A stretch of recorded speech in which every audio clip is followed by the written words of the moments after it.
नमस्कार दोस्तों, peak PCS के इस वीडियो में आप लोगों का स्वागत है। उम्मीद करते हैं सब लोग बढ़िया होंगे। तो जैसा कि आप लोग जानते हैं कि यूपी पीसीएस मेंस श्रृंखला में जीएस पेपर फर्स्ट को हम लोग डिस्कस कर रहे थे, जिसमें हम लोग इंडियन सोसाइटी भारतीय समाज जो है सब्जेक्ट को देख रहे थे, जिसमें अगला वीडियो होगा हमारा ये शहरीकरण, है ना, नगरीकरण, अर्बनाइजेशन। तो देख लेते हैं इसकी परिभाषा क्या है। तो ऐसी प्रक्रिया जहाँ कोई ग्रामीण जनसंख्या नगरीय विशेषताओं को ग्रहण करती है या नगरीय जनसंख्या में वृद्धि के साथ क्षेत्रीय विस्तार और नगरीय जीवन शैली का भी जो है फैलाव होता है, इस प्रक्रिया को क्या कहते हैं? इसको शहरीकरण या नगरीकरण कहते हैं। अगर बात करें वर्तमान में भारत में जो है नगरीकरण का जो है स्तर क्या है, तो यहाँ पे आप लोग देख भी सकते हैं कि अगर बात करें 1901 की, तो 1901 में भारत में जो है 11.4%, कितनी 11.4% जनसंख्या जो है केवल शहरी थी। बाकी जो है 89% जो है कितनी थी, ये सब ग्रामीण क्षेत्रों में रहती थी। फिर धीरे धीरे बढ़ती गई और वर्तमान की बात करें 2018 के हिसाब से, तो वर्तमान में 34% जनसंख्या जो है 2018 में शहरी क्षेत्रों में निवास करती थी, जो कि एक बहुत बड़ी वृद्धि को दर्शाता है ना, देख सकते हैं आप लोग। फिर बात करें United nation state of world population report के माध्यम से, तो इनका कहना है कि 2050 तक जो है भारतीय शहरों में 50% से अधिक आबादी निवास करेगी, है ना। तो 2050 तक भारत की जो है 50% लोग शहरी क्षेत्रों में निवास करेंगे, ग्रामीण क्षेत्रों को छोड़ के, है ना। बात करें अगर नगरीय समाज व नगरीकरण क्या होता है, तो वह समाज जो नगर की विशेषताओं को रखता है और नगरीय जीवन शैली को अपना लेता है ना, कि नगर में जो लोग रहते हैं उनकी जीवन शैली को अपनाना ही नगरीय समाज या नगरीकरण कहलाता है। अगर बात करें कि नगरीय समाज की विशेषताएं क्या हैं या नगरीकरण की कौन कौन सी विशेषताएं हैं, तो हम लोग यहाँ पे देख सकते हैं। ये पहली क्या हो जाएगी, अधिक जनसंख्या व जनसंख्या घनत्व, है ना। अगर जनसंख्या घनत्व की बात करें तो आप लोग देख सकते हैं, जैसे आप लोग ही हैं, रूम लेके रहते होंगे, है ना, तैयारी कर रहे हैं सिविल सर्विसेज की, तो वहाँ पे कितना ज़्यादा जनसंख्या घनत्व है शहरों में, है ना। अब बात करें तो जितने में हम लोग अपने गाँव में जानवरों को मानते हैं या ये छोटे मोटे काम करते हैं, है ना, उतने में यहाँ पे समझ लो 50-50, 100-100 कमरे बनी हुई हैं, है ना, और उसमें इतने इतने लोग रहते हैं। तो समझ सकते हैं कितना ज़्यादा जनसंख्या घनत्व है शहरों में। और बात करें अगर अधिकांश जनसंख्या जो होती है वो गैर कृषि कार्य करती है ना। तो शहरों की एक ये बड़ी विशेषता होती है कि शहरों में रहने वाले लोग जो होते हैं वो गैर कृषि कार्य करते हैं, है ना, और सर्विस सेक्टर में ज़्यादा काम करते हैं, जैसे इंडस्ट्री लेबर हो गया या कोई और, जैसे वहाँ पे चूँकि वहाँ पे शिक्षित लोग ज़्यादा होते हैं, पढ़े लिखे लोग होते हैं, तो अधिकतर सरकारी नौकर होते हैं, है ना, सरकारी जॉब्स में लगे होते हैं, और बाकी जो नहीं लगे होते हैं वो भी इंडस्ट्रियल एरिया या इन क्षेत्रों में काम करते हैं, है ना। तो वहाँ पे कृषि कार्य जो बिल्कुल ही कम होता है शहरी क्षेत्रों में, ये एक विशेषता हो जाती है। अगले की बात करें, औद्योगिक व सेवा क्षेत्र अर्थव्यवस्था का जो है मेन कार्य होता है, क्योंकि शहरों में जो है जब औद्योगिक क्षेत्र होंगे तभी तो लोग ग्रामीण क्षेत्रों से वहाँ पे प्रवास करेंगे, है ना, ग्रामीण क्षेत्रों से प्रवास करेंगे, फिर वहाँ पे अच्छा रोजगार प्राप्त करेंगे, है ना, फिर अच्छा जीवन शैली अपनाएंगे, तभी तो शहरीकरण की विशेषता बनेगी। फिर अगला बात करें तो सेवाओं का उच्च व आधुनिक स्तर होता है ना। शहरी क्षेत्रों में गाँव के पीछे बहुत ज़्यादा बढ़िया सेवा स्तर होता है। अब एक उदाहरण के हिसाब से देख सकते हैं हम लोग कि इंफ्रास्ट्रक्चर भी बहुत बढ़िया होता है, इंटरनेट कनेक्टिविटी बढ़िया होती है। आप लोग ही देख लीजिए, आप वर्तमान में जहाँ पे हो वहाँ पे कितनी अच्छी नेटवर्किंग करती है, 5G हो गया, 4G हो गया। पर आप कभी आपका अगर गाँव थोड़ा सा लो एरिया में है ना, तो वहाँ पे आप जाते होगे तो नेटवर्किंग की सबसे बड़ी प्रॉब्लम आती होगी। यहीं से आप समझ सकते हैं कि कितनी सेवा का अंतर कितना ज़्यादा है। और बात करें अन्य सेवाओं की, तो गाँवों में मान लो 10 से 15-20 गाँव होंगे, उनके एरिया में कहीं एक हॉस्पिटल होगा, है ना। रेंज देखें तो 20 किलोमीटर 25 किलोमीटर जाना पड़ता होगा एक हॉस्पिटल के लिए। पर शहरी क्षेत्रों की बात करें तो एक छोटे से शहर में भी कम से कम 2 से 3-4 हॉस्पिटल होते हैं, प्राइवेट हॉस्पिटल्स बहुत सारे होते हैं, अच्छी अच्छी सुविधाएं प्राप्त करने वाले होते हैं, है ना, अच्छे अच्छे स्पेशलिस्ट होते हैं, सभी प्रकार की दवाइयाँ प्राप्त हो जाती हैं, बहुत सारे मेडिकल स्टोर्स होते हैं। पर गाँव में ये सारी सुविधाएँ उतनी अच्छी प्राप्त नहीं हो पाती हैं। बात करें स्कूलों की, तो गाँव में सरकारी स्कूल होंगे, और अगर होंगे बढ़िया स्कूल तो प्राइवेट होंगे जो कि अच्छी खासी दूरी पर होंगे। पर शहरों की बात करें तो हर एक गली में अच्छा स्कूल मिल जाएगा, इंग्लिश मीडियम मिल जाएगा, अच्छे टीचर अवेलेबल होंगे, है ना। तो ये सारी चीज़ें हैं सेवाओं के माध्यम में। आप देख ही सकते हैं, स्विगी हो गया, जोमेटो हो गया, है ना, फ्लिपकार्ट हो गया, अमेजन हो गया, ये सब क्या है, सेवा हित प्रदान करते हैं। आपने एक तरफ ऑर्डर किया और 15 मिनट में आपके वहाँ वस्तुएं पहुँच गई, पर ग्रामीण क्षेत्र में ये चीज़ें अवेलेबल नहीं हैं अभी, है ना। तो ये देख सकते हैं कि शहरी क्षेत्रों का सेवाओं का उच्च व आधुनिक स्तर है ना। बात करें मिश्रित संस्कृति, तो संस्कृत तो मिश्रित है, क्योंकि शहरों में ज़रूरी नहीं है कि एक ही जाति के लोग रहें। वहाँ पे हिंदू, मुस्लिम, सिख, ईसाई सभी धर्म के, सभी जातियों के और सभी बहुत सारी भाषाएं बोलने वाले लोग होते हैं। अब आप ही देख लो, आप जहाँ पे कोचिंग कर रहे होगे, तो वहाँ पे जहाँ पे रह रहे होगे, वहाँ पे कोई नागालैंड का होगा, तो कोई राजस्थान का होगा, तो कोई यूपी का होगा, तो कहीं कहीं का होगा। उनकी भाषाएं अलग होंगी, उनकी संस्कृतियाँ अलग होंगी, पर फिर भी आप लोग एक ही हॉस्टल में, एक ही क्षेत्र में एकदम भाईचारे के रूप में रह रहे हो, है ना। तो वहाँ पे मिश्रित संस्कृति पाई जाती है। वहाँ पे कोई ये नहीं देखता कि कौन किस जाति का है, कौन किस धर्म से है। ये सारी चीज़ें मैटर नहीं करती हैं, है ना। फिर बात करें शिक्षा, तार्किकता व वैज्ञानिकता का उच्च स्तर होता है ना। चूँकि शहरीकरण की एक विशेषता ये भी है कि वहाँ पे शिक्षा का स्तर, जन जागरूकता बहुत ज़्यादा अच्छी होती है ना। तार्किकता बढ़िया, तार्किकता पर ध्यान देते हैं, वैज्ञानिकता पर ध्यान देते हैं, ना कि प्राचीन आडंबरों पर या कुरीतियों पर, है ना। तो ये भी एक विशेषता है। फिर बात करें व्यक्तिवाद व एकांकी, हालांकि ये एक अच्छी विशेषता नहीं है, पर फिर भी ये पाई जाती है ना। व्यक्तिवाद का मतलब होता है सेल्फिशनेस, है ना। वहाँ पे लोग अपने मतलब से मतलब रखते हैं, ना किसी से ज़्यादा बोलना, ना किसी से चालना, अपने काम से काम, अपना काम किए और चुपचाप अपने रूम में चले गए। पर गाँव की बात करें तो वहाँ पे लोग भाईचारे, है ना, भाईचारे से रहते हैं, एक दूसरे की मदद करते हैं। कभी कभी तो लोग अपना काम छोड़ के दूसरों के साथ मदद करते हैं, है ना, ताकि सामने वाले का काम बिगड़े ना। तो ये सब चीज़ें क्या है, ये सारी चीज़ें बहुत बढ़िया है ना। तो यहाँ पे ये की विशेषता पाई जाती है, एकांकी जीवन, है ना, मतलब अपने मतलब से मतलब, किसी से ज़्यादा बोलचाल नहीं। फिर बात करते हैं अतिनगरीकरण क्या है। अतिनगरीकरण का मतलब आप लोग जानते ही होंगे, एक्सट्रीम अर्बनाइजेशन, है ना। तो जब किसी नगर की आर्थिक क्षमता और संरचनात्मक सुविधाओं की क्षमता से अधिक जनसंख्या उस पर जो है संकेंद्रित हो जाती है ना। मान लो ये मान लेते हैं, ये लखनऊ है, क्या है, लखनऊ मान लेते हैं जैसे। तो यहाँ पे क्या है, इस इतने एरिया की कैपेसिटी कितनी है, 5,000 लोगों की, ठीक है।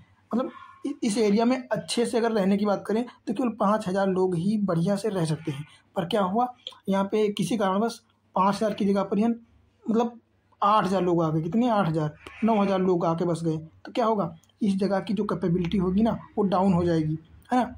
वहाँ पे रहने का जो जीवन शैली होगी वो बहुत ही कम होने लगेगी, लो होने लगेगी। तो क्या हो जाएगा, इसको कहते हैं अतिनगरीकरण। छोटे से एरिया में बहुत सारे लोगों का रहना, है ना, ये होता है अतिनगरीकरण। बात करें तो ये वर्तमान में कहाँ कहाँ पे है, जैसे दिल्ली हो गया, मुंबई हो गया, चेन्नई हो गया, कोलकाता हो गया, ये सब शहरों में क्या है, अतिनगरीकरण है ना।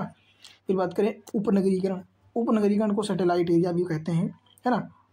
उपनगरीकरण एक मतलब मान लेते हैं कि ये, चल ठीक है, एक देख सकते हैं, मान लेते हैं ये क्या है, ये लखनऊ है, ठीक है।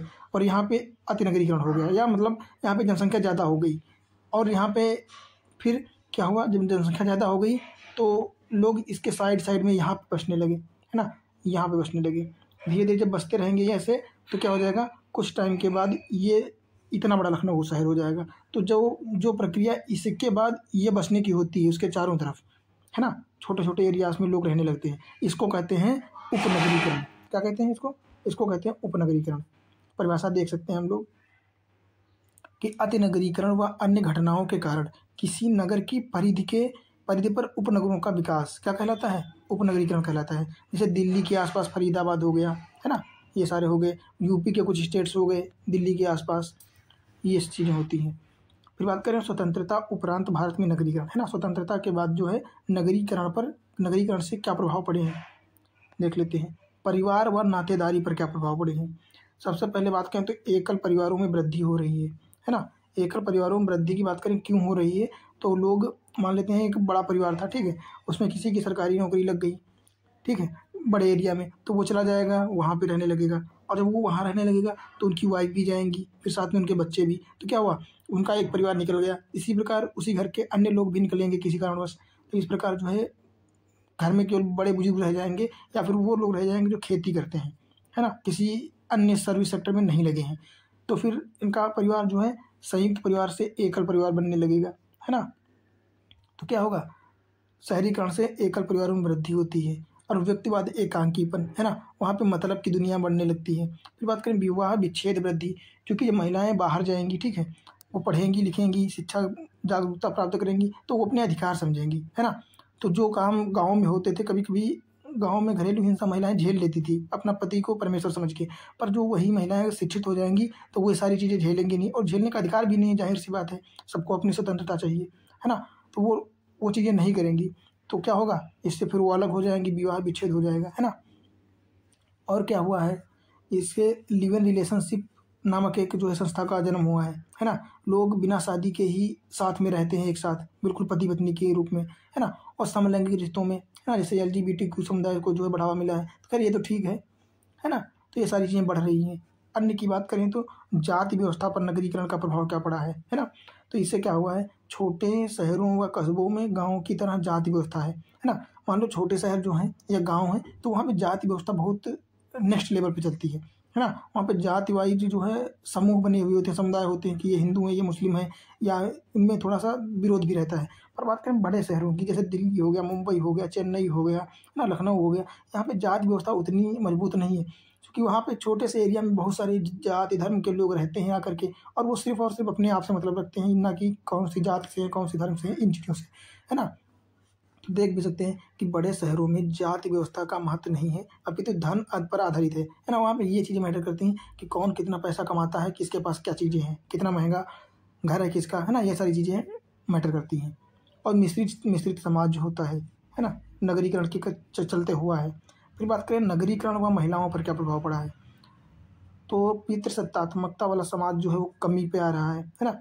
जो पहले पैट्रियार्की चली आ रही थी, अब वो कम होती जा रही है, क्योंकि महिलाएं शिक्षित हो रही हैं, जागरूक हो रही हैं, अपने अधिकार जान रही हैं, है ना। तो अपने अधिकारों का प्रयोग भी सही से कर रही हैं, इसलिए महिलाओं की स्थिति में सुधार आ रहा है। आजकल आप लोग देखेंगे बड़े बड़े पदों पर जो है महिलाएं पहुंच रही हैं, जैसे CEO हो गया, है ना, IAS हो गए, IPS हो गए, IFS हो गए। ये सारी चीज़ों पे, इन सभी जगहों पे जो है महिलाओं का एक वर्चस्व बढ़ता जा रहा है ना। किसी भी क्षेत्र में देख सकते हैं महिलाएं अच्छा काम कर रही हैं, है ना। तो महिलाओं भी, और चूंकि संविधान ने भी अधिकार दिया है सभी को कि सभी को समानता दी जाएगी, फिर महिला पुरुष है, ट्रांसजेंडर है, इस चीज़ से मैटर नहीं करना चाहिए। अगला क्या हो जाएगा, महिला स्वतंत्रता व समानता, है ना। नगरीकरण के चलते जो है महिलाओं को स्वतंत्रता भी है कि वो कुछ भी कर सकती हैं, जैसे सेल्फ हेल्प ग्रुप बन रहे हैं, महिलाएं अपने घर परिवार का पालन कर रही हैं, जॉब कर रही हैं, है ना। और समानता का तो महत्व बढ़ा ही है इसी वजह से। फिर क्या है, विवाह की आयु में वृद्धि हो रही है, क्योंकि समाज शिक्षित हो रहा है, महिलाएं जागरूक हो रही हैं। तो पहले जहाँ पे 12 से 14 साल की उम्र पे शादी हो जाती थी या बाल विवाह हो जाते थे, तो अब वो नहीं होता। वही अब लीगल एज की बात करें तो 21 वर्ष है, वो तो आप लोग जानते ही महिलाओं के लिए, हालांकि 18 साल है और पुरुषों के लिए 21 साल। पर वर्तमान में देखें तो 25-24 इस एज में, और कभी कभी तो 30-31 की एज में भी शादियाँ हो रही हैं, है ना। तो विवाह को उतना ज़्यादा वैल्यूबल नहीं माना जा रहा है वर्तमान में। नगरीकरण के चलते जो है लोग ये देख रहे हैं कि सबसे पहले सक्सेस हो जाते हैं, अच्छा पैसा कमा लेते हैं, है ना, ताकि अपने परिवार का भरण पोषण अच्छे से कर सकें। शादी वादी तो बाद में देखा जाएगा, है ना। ये सब चलता रहता है। फिर क्या हुआ है, महिला आत्मनिर्भरता में वृद्धि हुई है, क्योंकि वो स्वयं जॉब कर रही हैं, तो अपने पति पे उतना निर्भर नहीं है जो कि ग्रामीण क्षेत्रों की महिलाएं रहती हैं, है ना। तो उनका बेहतर आर्थिक व सामाजिक स्थिति में जो है बेहतरी आई है ना। अपने हिसाब से स्वतंत्रता से, पहले मान लो आपके पास, आप पति पे परमेश्वर पे जो है डिपेंड हो, आपको साड़ी या कुछ भी अपना लेना है नहीं ले सकते हो। पर वर्तमान में आप खुद कमा रहे हो, तो जो मन करे वो ले सकते हो आराम से, है ना। तो स्वतंत्रता आई है। इससे क्या होता है, इससे कॉन्फिडेंस भी बूस्ट होता है। फिर बात करें उच्च व तकनीकी शिक्षा के अवसर, है ना। तो चूँकि शहरी क्षेत्रों में शिक्षा के संस्थाएं जो है बहुत बढ़िया बढ़िया हैं, है ना, अच्छी हैं। सभी क्षेत्रों में आपको रोजगार उपलब्ध हो सकते हैं, अवसर मिल सकते हैं, तो ये भी एक बढ़िया चीज़ है। महिलाओं पर दोहरी जिम्मेदारी, ये तो है ही है। ग्रामीण क्षेत्र में मान लो उनके पास एक ही जिम्मेदारी है कि खाना बनाना है, अपने बच्चों को पालना पोसना है ना, बस। पर शहरी क्षेत्रों में क्या है, उनको अपनी जॉब भी करनी है, सुबह 9 से 6 वाली ड्यूटी करनी है, फिर सुबह खाना बना के जाना है, फिर शाम को आना तो खाना बनाना है, बच्चों का ध्यान रखना है, पति का ध्यान रखना, सारी चीज़ें करनी है ना। तो इनके ऊपर दोहरी जिम्मेदारी हो जाती है, डबल काम हो जाते हैं। फिर बात करें कार्यस्थल पर हिंसा, इस मॉडर्नाइजेशन के चक्कर में जो है चलते कार्यस्थल पर महिलाओं के साथ होने वाले शोषण में भी थोड़ी सी वृद्धि तो हुई है ना। जन जागरूकता के साथ वृद्धि भी हुई है, तो घरेलू हिंसा, कार्यस्थल पर हिंसा भी थोड़ी सी बढ़ी है। अब बात करते हैं रोजगार के अवसर व विविधता बढ़ी है ना। पहले जहाँ पे रोजगार के अवसर कम थे, अब बढ़ रहे हैं। महिलाएं नर्सिंग का कार्य कर सकती हैं, शिक्षक बन सकती हैं, या किसी कंपनी में काम कर सकती हैं, है ना, या फिर किसी सरकारी नौकरी के थ्रू किसी बड़ी पोस्ट पे जा सकती हैं। तो उनके पास क्या है, वेरिएबिलिटी है ना। बहुत सारी चीज़ें हैं, बहुत सारे क्षेत्रों में विविधता है, अवसर भी हैं। पढ़ाई के माध्यम से आप कुछ भी हासिल कर सकते हो, कोई भी पद पा सकते हो, है ना। तो सेवाओं का उच्च स्तर है, जैसे शिक्षा हो गया, स्वास्थ्य हो गया, सुरक्षा, परिवहन, आधुनिक जीवन स्तर, क्या है, बहुत सारे शिक्षा संस्थाएं हैं अच्छी अच्छी, है ना। हर गली में तो हॉस्पिटल हैं, सुरक्षा भी है, बढ़िया इंफ्रास्ट्रक्चर है, इंटरनेट कनेक्टिविटी बढ़िया है। तो क्या है, सेवाओं का उच्च स्तर है शहरों में। बात करें रूढ़िवादी मूल्यों की बजाय आधुनिक संस्था तार्किकता पर बल देते हैं, है ना। पहले जहाँ पर ट्रैर्की जैसी पितृसत्तात्मकता जैसी संस्थाएं चलती थी, वो अब कम हो रही हैं। तो क्या है, रूढ़वादी या परंपरागत जो कुरीतियाँ थी वो कम होती जा रही हैं, है ना। कि महिलाओं का पर्दा प्रथा करना, महिलाओं का घर से बाहर निकलना अच्छा नहीं होता है, महिलाओं को शिक्षा का अधिकार नहीं देना चाहिए, ये सब क्या है, ये सब कुरीतियाँ सब खत्म हो रही हैं, है ना। जो कि एक बहुत ही अच्छा कदम माना जा सकता है। फिर बात करते हैं भारत में नगरीकरण की समस्याएं क्या है ना। तो भारत में कुछ तो नगरीकरण की विशेषताएं, वो समस्याएं भी होंगी, जाहिर सी बात है। फिर बात करें अनियोजित नगरीकरण। भारत में अन्य देशों की बात करें तो उनकी अपेक्षा भारत में अभी नगरीकरण का जो है बेहतर इंफ्रास्ट्रक्चर नहीं उपलब्ध हो पाया है ना। परिवहन की समस्याएं हैं भी और भीड़ भाड़ बहुत ज़्यादा है ना। और शहरों में जो बेघरों की संख्या ज़्यादा है, जैसे 15 करोड़ से ज़्यादा लोग तो बेघर हैं शहरों में। फिर बात करें जनसंख्या वृद्धि, चूँकि भारत में वर्तमान की बात करें तो विश्व में चाइना को छोड़ते पीछे पछाड़ते हुए सबसे ज़्यादा जनसंख्या भारत की हो गई है ना। तो क्या है, आवास संकट है, आवासों की कीमतों में भी वृद्धि है। अभी आप दिल्ली में पहुंच जाओ तो 15,000 20,000 के तो रूम मिलते हैं छोटे छोटे, है ना। तो क्या है, आवासों की कीमतों में बहुत ज़्यादा वृद्धि है। इसी की अपेक्षा अगर लखनऊ में ले लें तो 5,000 में मिल जाएगा रूम, है ना, 3,000 में मिल जाएगा। तो चीज़ें डिपेंड करती हैं कि कहाँ पर आप रह रहे हो, कौन से इलाके में आप रह रहे हो, ये सारी चीज़ें। फिर बात करें मलिन बस्तियों का निर्माण हो रहा है ना। और मलिन बस्तियों का मतलब ये होता है जीवन खराब जीवन स्तर होता है, वहाँ पे लोग रहते हैं तो गंदगी वाले क्षेत्रों में ज़्यादातर रहते हैं, है ना। और बात करें पार्कों, सड़कों, अस्पतालों आदि पर अधिक दबाव हो रहा है, चूँकि जनसंख्या ज़्यादा हो रही है ना। मान लो पार्क की कैपेबिलिटी है 500 लोगों की, तो वहाँ पहुँच जा रहे हैं 1500 लोग, तो क्या है, उनकी कैपेसिटी तो डाउन होगी ही, है ना। फिर बात करते हैं जल आपूर्ति की। तो जल निकासी व स्वच्छता की भी समस्याएं हैं, है ना। शहरी बाढ़ जैसे सीवरेज समस्या, है ना। ये सारी चीज़ें आप लोग दिल्ली में तो देख ही रहे होंगे। अभी हाल ही में देखे होंगे, एक कोचिंग सेंटर में भी हुआ था जिसमें बच्चे जो है अंदर जल के कारण जो है डूब के 1-2 लोग खत्म हो गए थे, है ना। इस प्रकार की समस्याएं शहरों में तो देखने को मिलती हैं। अगला बात करें वायु व ध्वनि प्रदूषण, है ना। इसके कारण क्या हो रहा है, इसके कारण स्वास्थ्य समस्याएं बढ़ती जा रही हैं, चिड़चिड़ापन आ रहा है ना। और लोगों में जो है सिर दर्द की प्रॉब्लम बनती जा रही है, ये सारी चीज़ें समस्याएं बढ़ती जा रही हैं। और पर्यावरण प्रदूषण, कूड़े के ढेर लगे हुए हैं, शहरी धुएं की चिमनियाँ, ये सब क्या है, पर्यावरण प्रदूषण कर रही हैं। अभी हाल ही में देखा होगा दिल्ली में तो एक्सट्रीम लेवल पे पर्यावरण प्रदूषण हो जाता है ना। दिल्ली की बात करें तो बहुत सबसे प्रदूषित राजधानी मानी जाती है दिल्ली, है ना। यहाँ पे सांस लेने के लिए अच्छी ऑक्सीजन भी कभी कभी नहीं मिल पाती है। तो ये सारी समस्याएं बढ़ती जा रही हैं। फिर बात करें महत्वाकांक्षा व व्यक्तिवाद में वृद्धि हो रही है। इसके कारण क्या हो रहा है, परिवारों में अलगाव हो रहा है ना, तनाव बढ़ रहा है, कुंठाएं बढ़ रही है, वृद्धाश्रमों में वृद्धि हो रही है। ये सारी चीज़ें क्या हैं, व्यक्तिवाद में वृद्धि के कारण हो रहा है। बात करें सामाजिक अपराधों में, महिला यौन हिंसा हो गया, इन चीज़ों में वृद्धि हो रही है ना। एनसीआरबी के आंकड़े बताते हैं, नेशनल क्राइम, है ना, क्या है, बढ़ते जा रहे हैं। फिर बात करते हैं यौन नैतिकता का ह्रास हो रहा है ना। और वैश्यावृत्ति, बाल अपराध, नशाखोरी, इन चीज़ों में वृद्धि होती जा रही है। और बात करें विवाह विच्छेद भी बढ़ रहे हैं, पारिवारिक कलह उत्पन्न हो रहे हैं, बुजुर्गों के साथ अपराध हो रहे हैं, है ना, अपराधों में वृद्धि हो रही है। इनके लिए वृद्धाश्रमों में वृद्धि होती जा रही है, क्योंकि एकल परिवार बनते जा रहे हैं तो लोग अपने घर वालों की केयर करने में थोड़ा सा कम होते जा रहे हैं, है ना। और ई अपशिष्ट की बात करें तो इलेक्ट्रॉनिक अपशिष्ट जो है, इलेक्ट्रॉनिक कचरा तो बढ़ता ही जा रहा है ना। आए दिन मोबाइल फ़ोन आते हैं, चार्जर आते हैं, अन्य इलेक्ट्रॉनिक्स उपकरण आते हैं, और पता चलता है 2 महीने के बाद ख़राब हो गए तो उनको फेंक दिया गया। तो इससे क्या है, इलेक्ट्रॉनिक कचरे बढ़ते जा रहे हैं। फिर बात करें शहरी समस्याओं का समाधान कैसे किया जा सकता है ना। इसके लिए कौन कौन से प्रयास किए जाने चाहिए, तो किए भी जा रहे हैं, ये सारे प्रयास जो हैं किए जा रहे हैं। देख लेते हैं कौन कौन से हैं। एक तो प्रधानमंत्री आवास योजना, है ना, 2022 अब तक सभी के लिए आवास, है ना। तो ये सरकार के द्वारा प्रधानमंत्री आवास योजना चलाई जा रही है, ग्रामीण और शहरी दोनों क्षेत्रों में ना। प्रधानमंत्री आवास ग्रामीण योजना और शहरी योजना, इसके माध्यम से दोनों जगहों पर, ग्रामीण और शहरी क्षेत्रों में वो लोग जो बिलो पॉवर्टी रेट के नीचे हैं, है ना, जो गरीबी रेखा के नीचे रहते हैं, उनके लिए आवास उपलब्ध कराया जा रहा है। और कुछ इसकी विशेषताएं हैं कि जिसके पास इतनी ज़मीन है या इतने पैसे कम है, आय कम है, तो उनको आवास उपलब्ध कराया जा रहा है। तो एक अच्छा कदम है। फिर बात करें अमृत मिशन, है ना, इसके माध्यम से पेयजल आपूर्ति की जा रही है, सीवरेज, हरित क्षेत्र विकास, ये चीज़ों में बढ़ावा दिया जा रहा है ना, ताकि जल आपूर्ति की समस्या खत्म हो सके, शहरी बाढ़ हो जो जैसी जो समस्याएं हो रही हैं ये सब सही हो सकें। फिर स्मार्ट शहरों का विकास, है ना, स्मार्ट सिटी, जहाँ पे अच्छी कनेक्टिविटी होगी, अच्छी चीज़ें होंगी, इंफ्रास्ट्रक्चर बढ़िया होगा, शिक्षा और स्वास्थ्य इन चीज़ों की बेहतर जो है चीज़ें होंगी, है ना, व्यवस्था होगी। फिर बात करें स्वच्छ भारत मिशन, इसके माध्यम से जो है सफाई या स्वच्छता को बढ़ावा दिया जा रहा है, शहरी स्मार्ट परिवहन, है ना, ये सारी चीज़ें।